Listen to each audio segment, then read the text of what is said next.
Aujourd'hui, plus qu'hier, la presse haïtienne est l'objet de toutes sortes de critiques, les unes plus virulentes et acerbes que les autres, quand les journalistes ne sont pas accusés d'être des marchands de micro, on leur fait porter en tout ou en partie la lourde responsabilité de la destruction, sinon de l'effondrement du pays, et qui visait depuis l'avènement des nouvelles technologies de l'information et de la communication, le journalisme en Haïti s'est radicalement transformé, dans le mauvais sens surtout.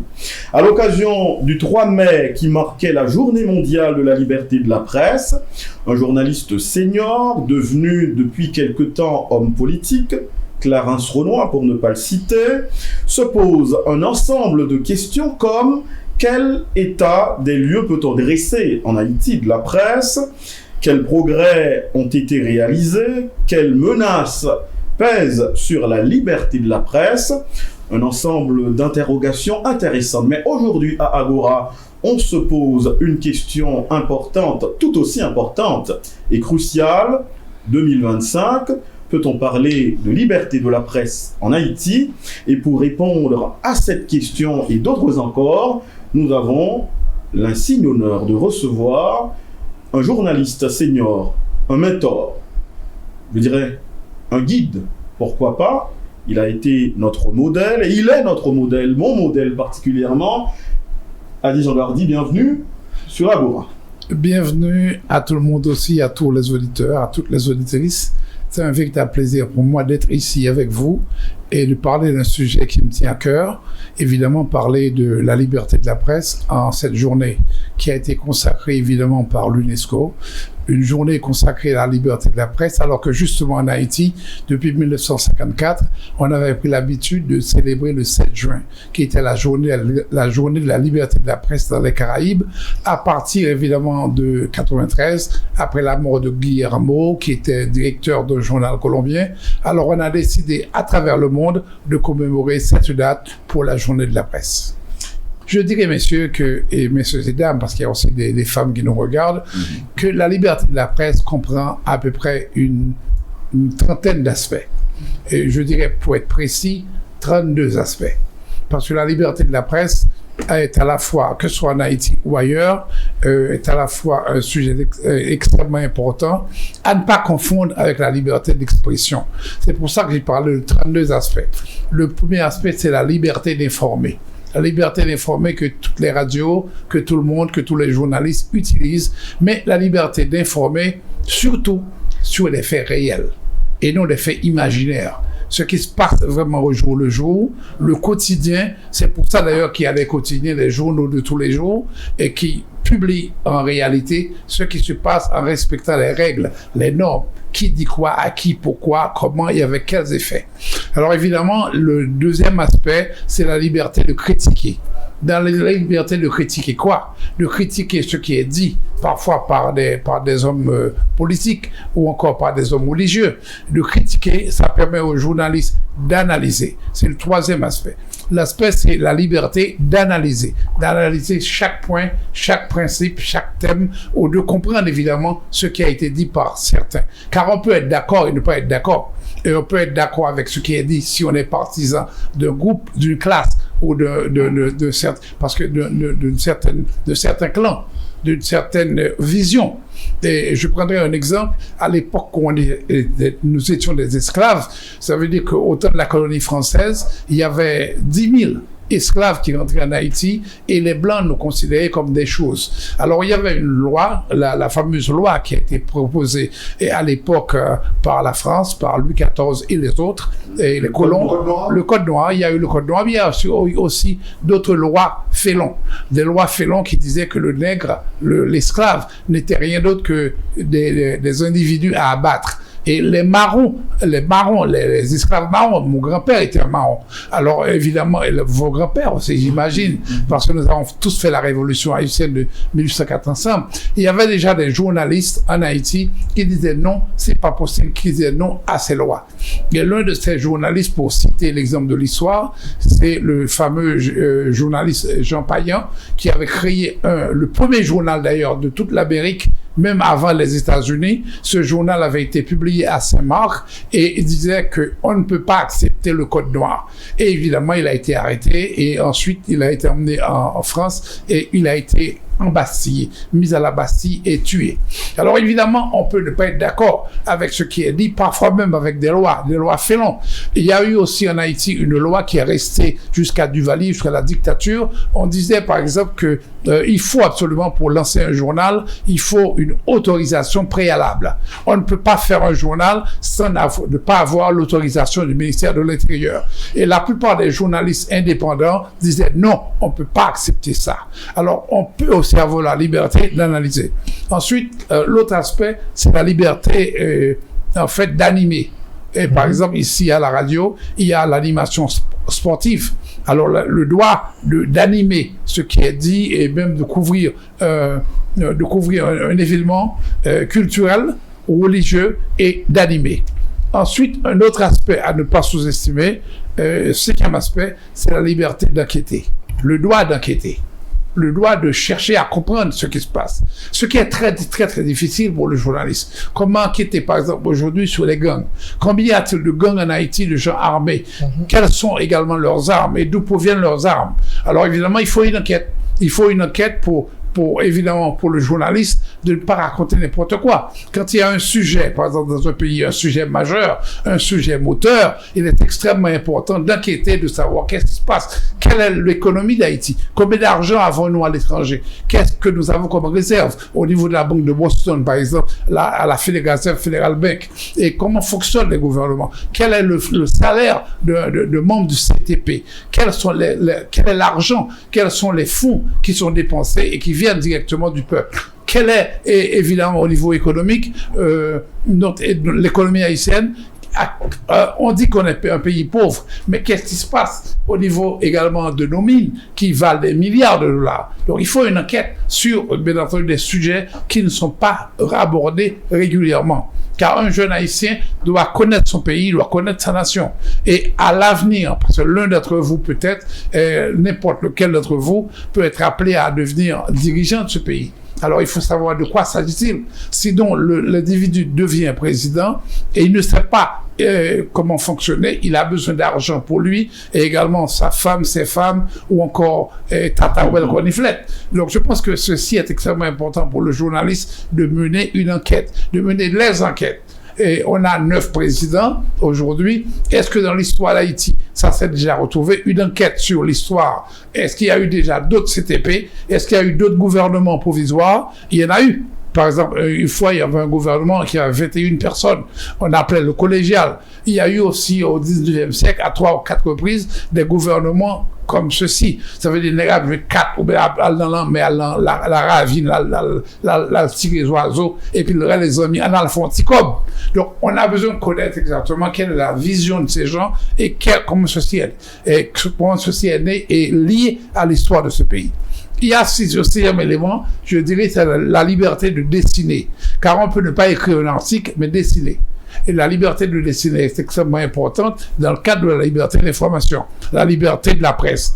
Car un dessin, parfois, vaut mieux que 1000 mots, qu'un long discours.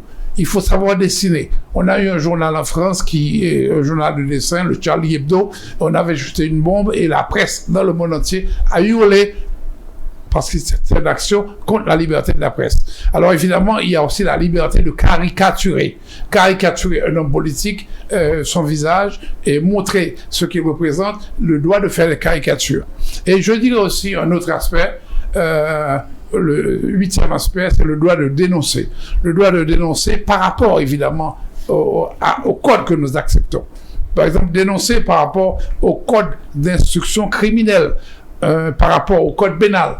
On n'est pas d'accord avec le pénal pour les journalistes. Enfin, il y a des éléments concernant le banditisme, ce qui est prévu par la loi. Il y a aussi la question il y a une loi en Haïti qui était sortie en 1985, qui était contre la peine de mort. Alors évidemment, d'autres pays, le journaliste doit savoir que d'autres pays avaient adopté des lois contre la peine de mort et ont rétro-pédalé. Ça veut dire que ces gens sont revenus sur leur décision. Par exemple, en Philippines, on a dit non, c'est pas possible, il y a trop de bandits. Et alors là, on a remis en place, non pas la peine de mort pour les hommes politiques, mais pour des bandits.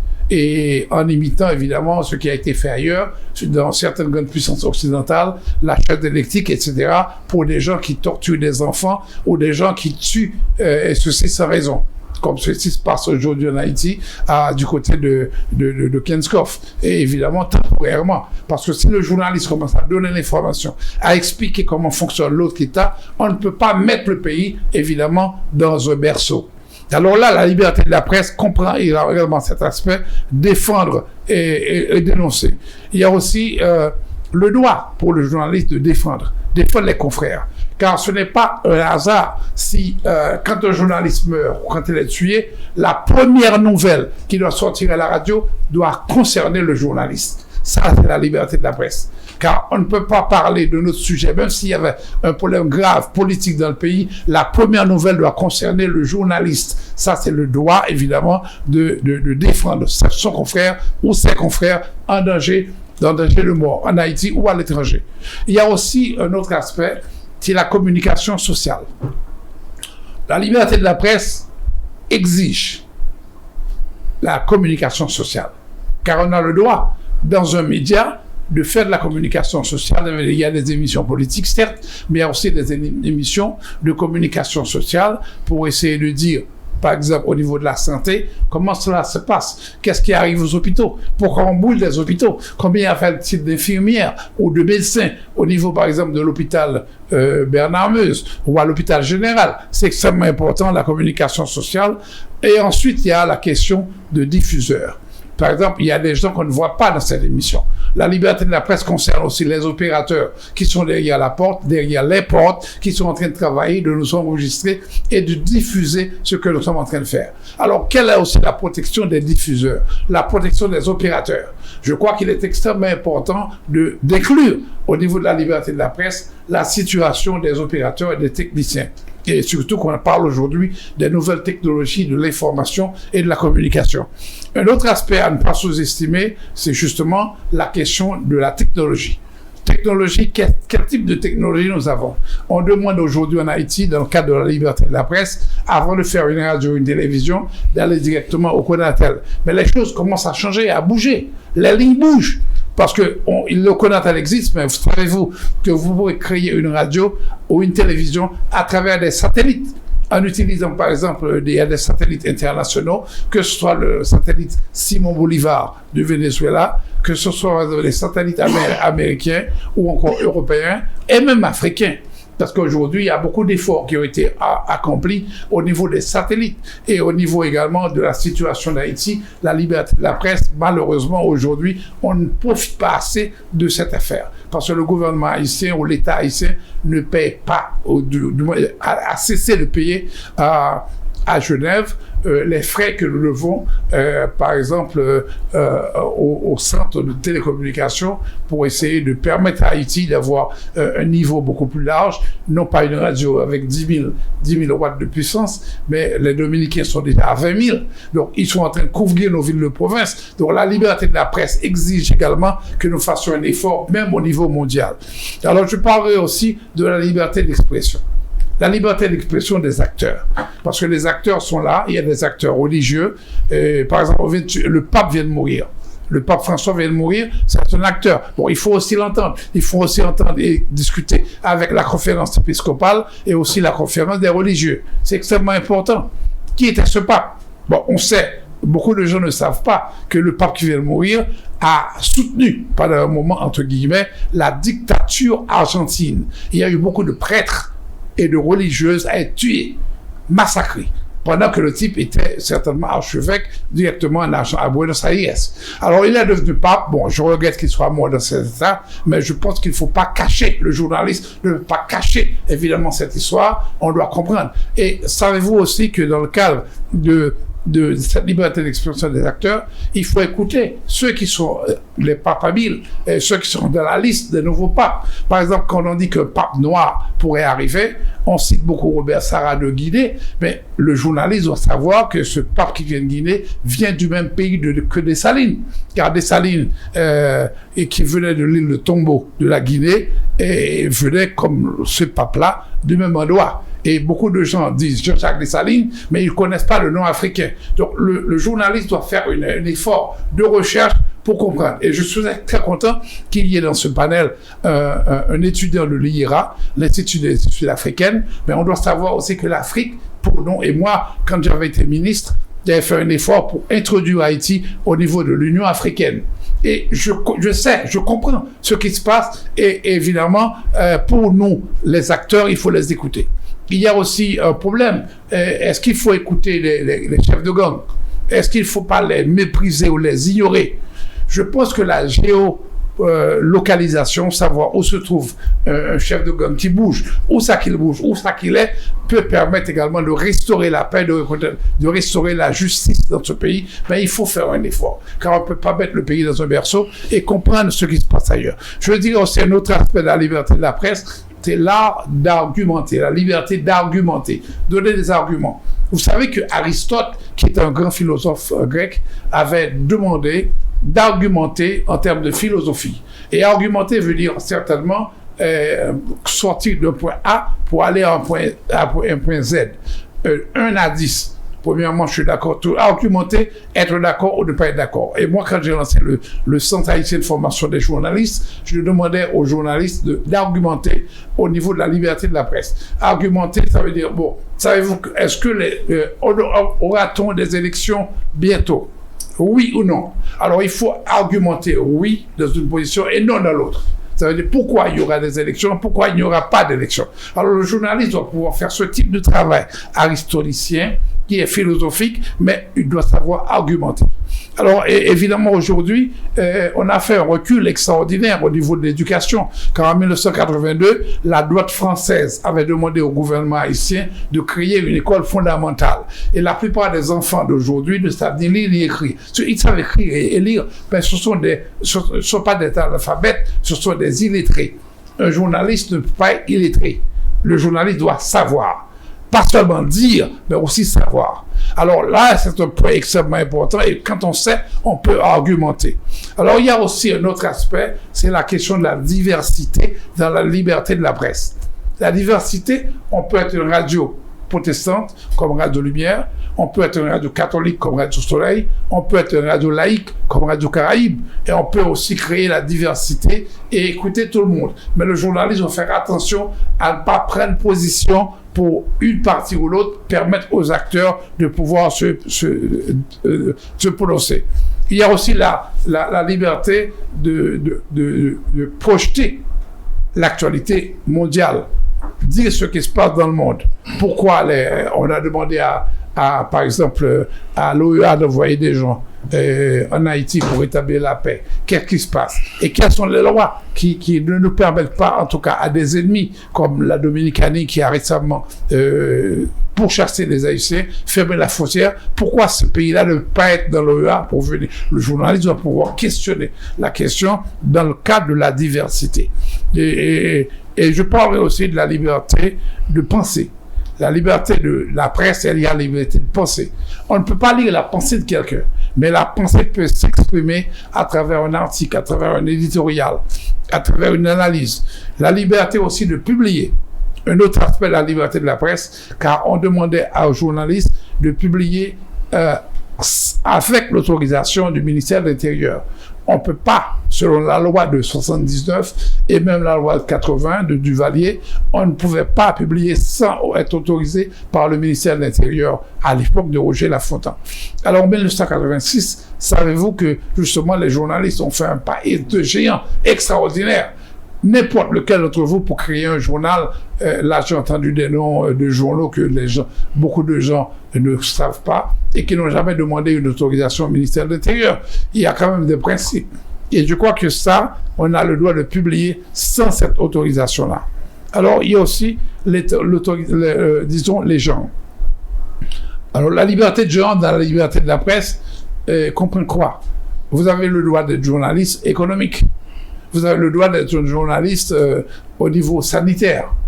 Un journaliste judiciaire, quelqu'un qui est dans les tribunaux, qui couvre ce qui se passe dans les tribunaux, et il y a des rubriques. Et quand vous êtes rédacteur en chef dans une radio, vous avez le droit si vous avez 10 journalistes, de donner des rubriques, parce qu'il y a des choses qui se passent au niveau du judiciaire, au niveau économique, quelle est l'économie d'Haïti, quelle est la justice d'Haïti. Et si vous avez une femme, quel est aussi le genre féminin, qu'est-ce qui se passe? Je crois que ceci est extrêmement important. En dehors de ces droits-là, il y a aussi la liberté de dépénaliser.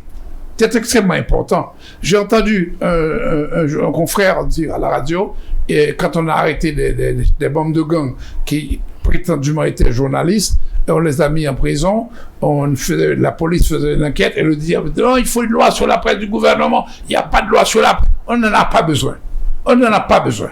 Parce qu'il y a quand même le droit de presse qui l'interdit, et également au niveau de l'UNESCO, il y a un travail qui a été fait pour que justement on dépénalise. Car quand on pénalise la presse, ça passe dans certains pays, même dans certains pays africains. La pénalisation, c'est un journaliste qui donne un reportage, le gouvernement n'est pas d'accord, on arrête le journaliste, on arrête le directeur de médias, on les fout en prison et on soi-disant comme sanction, ce qui n'est pas normal.